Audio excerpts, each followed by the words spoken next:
দাদারা ফোন করছে সময়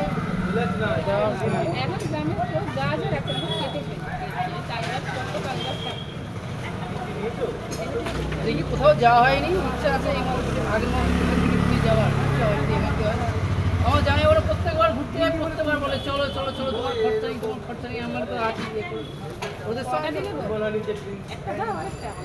তুমি তাকে দিলে তুমি 40 টাকাই দিলে যাকে দিচ্ছি মানে একটু বেশি করে না ও টাকাও একটা বেশি দিলে একটা দিয়েছে বেশি ফাটা ছিল ওরা দিয়েছে 5টা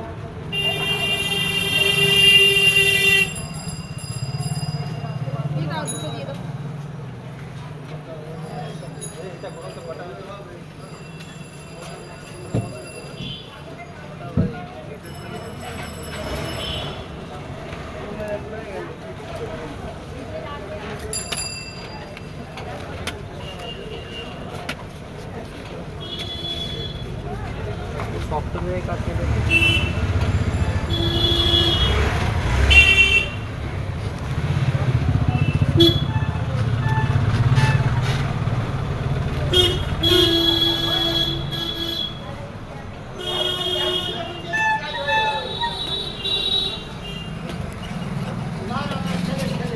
ও ফোন করে না, ও যাবে কাজে গেছে।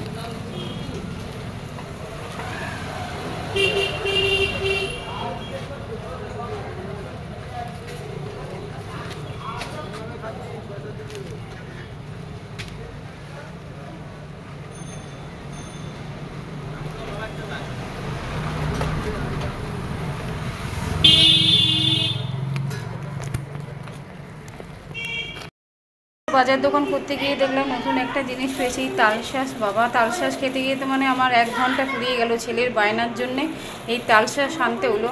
আর এই তালশাঁস আনতে গিয়ে আমার আধ ঘন্টা চলে গেল। এই আধ ঘন্টা পিছিয়ে গেলাম, রান্নাবাড়ি দেরি হয়ে গেল। পড়িয়ে উঠিয়ে ভাবলাম দোকানদারি যেটুকু আছে করে আসি, করে এসে তারপরে রান্না বসাবো। রাস্তায় দেখলো বড় ছেলে তালশাঁস, আর তালশাঁসের জন্য আমাকে মা খাবো বলে দাঁড় করালো। আর উনি গেছে টিফিন করতে, টিফিন করে টোরে আস্তে আস্তে আধ ঘন্টা আমাকে দাঁড়াতে হলো। আমার আগেও আবার কয়েকজন ছিল লাইনে, তো এই আধ ঘন্টা দাঁড়িয়ে এই মহামূল্যবান তালশাঁস আমাকে আনতে হলো এই গরমে। ছেলে খাবে বলে বড় ছেলে, যাই হোক এই তালশাঁস এনেছি। আর এদিকে টুকিটাকি একটু আনা ছিল, পেঁয়াজ আদা ফুরিয়ে গেছিলো সেই আনা ছিল। বাড়িতে গার্ডার নেই, এটা গার্ডারের প্যাকেট আনতে হলো, কারণ গার্ডার ছিলই না একদম।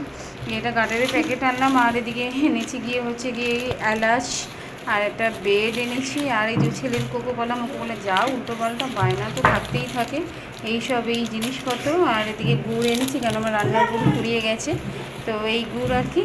তো এই সমস্ত এই গুড় আর রুটি এই সমস্ত জিনিসপত্র আনা হলো। এখন আমি রান্না বসে ঠাকুরকে দুটো তালশাঁস এই মধ্যে থেকে দিয়ে দেবো, যেহেতু বাড়িতে প্রথম জিনিস আনা হয়েছে। আমি ঠাকুরকে দিয়েই আপাতত খাই, তো ঠাকুরকে দিয়ে সঙ্গে থাকো। রাত্রি এখন বাজে এই ঘড়িতে হচ্ছে 1:10। আমাদের ঘড়ি ফার্স্ট আছে, তো এই নিয়ে বসেছে কচুর লতি নিয়ে। তো কচুর লতি উনি না কেটে রাখলে, যতবারই কচুর লতি আমি রাত্রিবেলা কেটে রাখি, ছেলেরা সব শুয়ে পড়েছে। আর এই কচুর লতি নিয়ে বসেছে, এতটা কাটাও হয়ে গেছে, আর এই কয়েকটাই বাকি আছে শুধু। আমি আর মা মিলে কেটে নিয়েছি, তারপরে খেতে বসবো। ছেলেরা শুয়ে পড়ছে 12টার সময়। সারা ঘর এই কচুর লতি হয়ে গেছে। আর এখন এই যে নিয়ে কাটতে বসছে, এইটুকুই আর আছে, আর ওইটুকুই পড়ে আছে। এইটুকু কেটে নিয়ে বেশ এবার খেতে বসবো। তো এই আর কি, সকালবেলা উঠে রাজা বেরিয়ে গেছে, এবার আমি প্রার্থনা করতে বুঝে একটু দীক্ষা নিয়েছি। তো সকাল সন্ধ্যে ঠাকুরে একটু প্রার্থনা নাম গান করতেই হয়। আমি আমার মতন করে চিৎকার করে করতে পারি না, যেহেতু মনে মনেই, যার জন্য ঠাকুরের প্রার্থনাগুলি সেরে নিলাম। এরপরে আবার ছেলেগুলিকে ডাকবো, ততক্ষণ প্রার্থনাটা সেরে নিই, কেন ছেলেগুলি উঠলেই বিরক্ত করতে শুরু করে দেবে। আমি ঠাকুরের প্রার্থনাটা সেরে নিই, সেরে তারপরে ছেলেগুলিকে উঠিয়ে মুখটুক ধুয়ে আবার ব্রেকফাস্ট করাতে হবে।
ওখানে ব্রেকফাস্ট করতে করতে ওর আবার পেট ব্যথা শুরু হয়ে গেলো। আমি বললাম যা গিয়ে একটু শো, দেখো অবস্থা কীভাবে শুয়েছে, তাই পেটটা ব্যথা করছে, ছোটো ছোটো ওদিকে ব্রেকফাস্ট করছে, ও আর্ধেক করতে করতে এসে শুয়ে পড়লো, পেটটা ব্যথা করছে বলে। যাক ও একটু বিশ্রাম করুক, আমি ততক্ষণ কাজগুলি সেরে নিই। কী করবো, ওর বাবাও বাড়িতে নেই, এখন পেট ব্যথা করছে, যে ইদানিং একটু চকলেট ফকলেট খাচ্ছে বলেই হয়তো পেটটা ব্যথা করছে।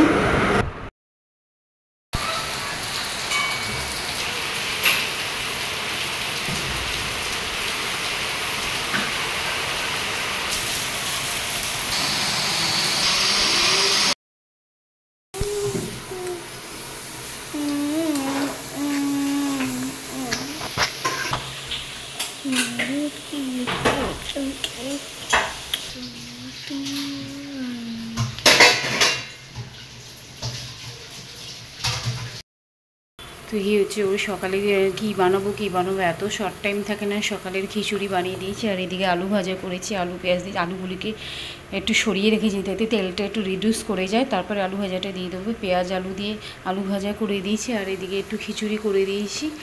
আর এখানে যেহেতু আজকে একদম 24 ঘন্টায় ডিউটি, কাল সকালে আসবে, একটু কেক বিস্কুট ভরে দিয়েছি, কলা দিয়েছি, আর এখানে আছে চানাচুর মুড়ি ওকে দিয়ে দিয়েছি। এর মধ্যে মুড়ি আর চানাচুর, এই চানাচুর ভেতরে মুড়ি চানাচুর এই দিয়েছি, শসা কেটে রেখেছি, এটা দিয়ে দেবো। এই আর কি ওর মেনু আজকে সেট করেছি। এই নিয়েই যাক, এত তাড়াহুড়ো সকালবেলা হতে চায় না, কত ভোরবেলা উঠবো, শুধু এত রাত্রির হয়ে যায়। আর এদিকে চা করে নিচ্ছি, আমাদের সবারই চা হয়ে গেছে। এই এখন ওকে দিয়ে দেবো, বেরিয়ে যাবে।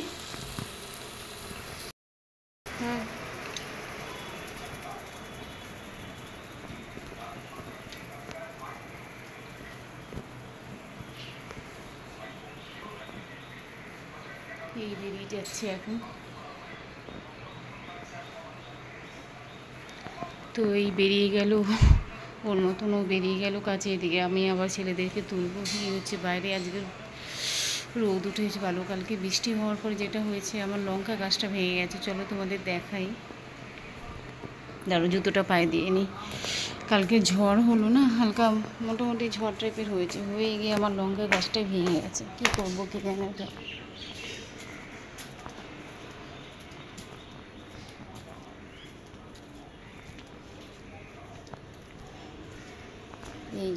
এই অবস্থা হয়ে রয়েছে গাছটা। এই যে এখানে মুখটা, বুঝতে পারছো কিনা জানি না, এই যে এখানে মুখটা ভেঙে গেছে, এই যে এই দিকটা মুখটা ভেঙে গেছে। দেখি কি করা যায় এখন। তো ও তো বেরিয়ে গেল ওর কাজ করে। চুলটা দিয়েছিলাম জুতো পরার জন্য বাইরে, এবার ছেলেরা শুয়ে আছে। এখন বাজে সবে, বেশি বাজেনি, 7:20 বাজে, কিন্তু আমার ঘড়ি 10 মিনিট 5 আছে, 7:20 বাজে। তো দেখি এখন আর একটু পরে তুলবো। আমি ব্রাশ ট্রাশ করে নিই। ঘরের গাছটা মোটামুটি জল দিয়ে দিয়েছি। এই আমার ঘরের বেল ফুলের গাছ, অনেক ফুল দিয়েছে। এবারে আবার একটা ওই যে দেখতে পাচ্ছি কড়ি একটা ফুটছে, সরু টাইপের হয়ে রয়েছে মুখটা, ওই একটা কড়ি ফুটছে, ওখান দিয়ে আবার ফুল ফুটবে। যাই হোক, এই হচ্ছে আমার 2 ছেলে শুয়ে আছে, এবারে দেখে তুলতে হবে। মাও শুয়ে রয়েছে ওখানে, মা শুয়ে আছে, 2 ছেলেই শুয়ে আছে। আমি এবার ব্রাশ ট্রাশ করে নিই, করে ঠাকুরের প্রার্থনা করবো, করে তারপরে এদেরকে তুলবো। ততক্ষণ ওরা শুয়ে আছে, শুয়ে থাকুক, আমি ততক্ষণ কাজগুলি সেরে নিই। উঠলেই তো বিচ্ছুদের আবার শুরু হয়ে যাবে। প্রচণ্ড গরম পড়েছে, ফ্যান না চালিয়ে থাকা যাচ্ছেই না। 2 জার জল এনে দিয়ে গেছে, কেন আমার যে এখানে সোসাইটিতে এখানে খাওয়ার জলের কোনো রকম ব্যবস্থা রাখেনি। আমার এখান থেকে জল মানে বেড়ার সময় অনেকে দেখি জল কিনে আনে, আর অনেকে দেখি এখানে পাওয়া, মানে এখানে যে পাইপ কলটা আছে সেই কলের জল, আমাকে একটু জল দূর থেকে আনতো। এই জল নিয়ে এক কাহিনী আছে, পরে কোনো দিন শেয়ার করবো, মানে জলের সাথে জল নিয়ে কাহিনী আছে বলতে, আমার বড় ছেলে যখন আমি আমার কলকাতা আসি রেন্টে থাকবার জন্যে, তো বিভিন্ন রকম আজ এখানে কাল সেখানে প্রথম দিকটা একটু ঘুরতেই হয়েছিল, যেহেতু ঠিক মতন আমাদের জানাশোনা ছিল না। আমি কলকাতার মেয়ে হলে কী হলো, ও তো মফস্বলে ছিল, ঠিক মতন জানাশোনা ছিল না। এই জল নিয়ে ভীষণ একটা গণ্ডগোল হয়েছিল। গণ্ডগোল হচ্ছে আজ 2 মাস সাথে আজকে এখানে রেন্টে রইলাম, সেই ঘরটা পছন্দ হলো না, যে সামহাও কোনো কারণ ছিল, তো ওখান থেকে আবার একটা জায়গায় শিফট করে, এরকম 2-3টে জায়গায় শিফট করতে করতে না, সেখানে জলই লোকাল জলই আমাদের খেতে হতো, লোকাল জলই খাই। বাট ওখানে ওই যে টালার জল থাকে না, টালার জলটা বেশ ভালো, ওটা বেশ ভালো জল। আমি যেখানে বাপের বাড়ি, আমার ওখানেও বেশ টালার জল, ওটা ভালো জল। তো এইখানে টালার জল না পাওয়াতে যখন যেখানে জল ছিল পাইপ করে জলগুলি খাওয়া হতো, বা টিউবওয়েলের জলও খাইয়েছিলাম। সেতে কী হলো, বড়ো ছেলের মানে জ্বর আর পেটে ব্যথা কিছুতে কমে না, এই নিয়ে সে মানে সেই সময় অনেকগুলি হসপিটাল ঘুরে টুরে কোনো হসপিটালে চিকিৎসা করতে পারেনি। যেখানে ওরা হয়েছে ছোটোখাটো একটা নার্সিংহোম ছিল, সেটা হচ্ছে মাতৃভবন, সেখানেও কিছু করতে পারেনি। দু একটা হসপিটাল সেখানেও নিয়ে গেছি, ওখানে আমাদের পিজিতে নিয়ে গেলাম, সেখানে কিছু করতে পারিনি। এই করে করে তারপরে পার্ক সার্কাসে একটা হসপিটাল ছিল, সেখানে গিয়েও ঠিক হয়, তাও সেখানে 25,000 টাকা খরচা করে। তো এই পেট ব্যথা আর জ্বরের জন্যে কেউ কমাতে না পেরে পেট ব্যথা আর জ্বরের জন্য 25,000 টাকা খরচা হয়েছে। লাস্টে যখন গিয়ে ডাক্তারকে জিজ্ঞেস করলাম কিসের জন্য এই অবস্থা, কেনই বা সারছিল না, ডাক্তার বললো জলের জন্যে। আমাদের তো কপালে হাতে এই জলের জন্য তখন দিয়েই চেষ্টা করা হয় যে একটু জলটা ভালো আনার জন্য। টালার কলের জল যেখানেই যাই না কেন আমরা, টালার জল যেখানে পাওয়া যায় সেখানে একটা জায়গা খুঁজে রাখি, ওই দূর হলে দূর হবে কোনো নিয়ে আসে সেখান থেকে। এই হচ্ছে জলের কাহিনী। তো আপাতত জলটা নিয়ে এসে দিয়ে গেছে। কাপ প্লেট এখানে রেখে দিলাম, প্লেট আর গ্লাস চামচ রেখে দিলাম। কী খাবে জানা নেই, ঘুম থেকে উঠে কী খাবে, কেন টুকিটাকি তো ওদের রোজ উল্টা করে দেওয়াই হয়, কী খাবে দেখা যাক। তো আমি কিছুটা কাজ এগিয়ে রাখলাম, গ্লাস প্লেটগুলি দিয়ে রাখলাম, আর এদিকে ব্রাশগুলি দিয়ে রাখলাম। টুথব্রাশে কী করবো, উঠে এর দিকে না মানে সামলানো যায় না, বড় হচ্ছে, দুষ্ট হয়ে যাচ্ছে আস্তে আস্তে, আর এদের সামলানোটা আরও মুশকিল হয়ে যাচ্ছে। তো এই রেডি করে রাখলাম। এবার আমি ব্রাশ করে ঠাকুরের প্রার্থনা করে নিয়ে তারপরে আমি আসছি। ততক্ষণ সঙ্গে থাকো।